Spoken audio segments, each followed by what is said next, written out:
Благодарам, председателя. Колешке, приматот на најнеспособна влада во историјата на Република Македонија не можеме колку и да се трудиме да ви го одземеме. И тоа е сака јавно мислење и затоа сте тука со толку пратеници и пак не ви доаѓа паметот.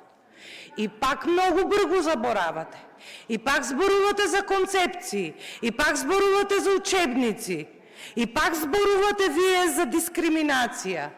Па, чекајте сега, вие не бевте во време кога беше Мила Царовска? Бевте. Да. Да збориме за таа концепција? Ајде да збориме за таа концепција. Дали имаше јавна расправа? Имаше. На таа јавна расправа, дали присуствуваа сите академски, стручни лица, научници, професори? Што кажа? Потсетете ме. Не е добра концепцијата за основното образование на вашата голема експертка, NGO, активистка Мила Царовска.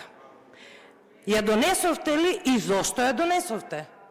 Се си има своја прашање и се си има свој одговор. Зошто ја донесовте?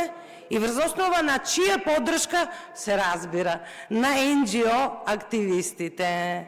Велите дека во политиката политички биле назначувањата. Видете, колешке, и владата не е невладин сектор. Ова е политичка влада, составена од неколку политички партии. Вие како составувавте? Експерти.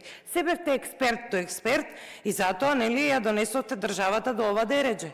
Та образование, та национални исплакнати, историјата, затоа историјата ја укинавте и затоа ја донесовте таа концепција за образование, ја пикнавте Мила Царовска да ја сработи таа концепција за основно образование. Зборувате за дигитални учебници, па таа не остави и без дигитални учебници и без учебници. Вие ќе кажувате сега, вие ќе продавате ум за образованието. Не мислам, кога велам вие, не мислам конкретно на вас, туку мислам на онаа влада која што вие упорно ја поддржувавте. Многу лесно заборавате, не учите на грешките и затоа, почитувана колешке, ќе си седите таму уште долги години и мислам дека и овој број на пратеници што го имате ќе биде помал затоа што не ја научивте лекцијата. За жал. Благодарам. Контрареплика Даниела Николова. Поведете.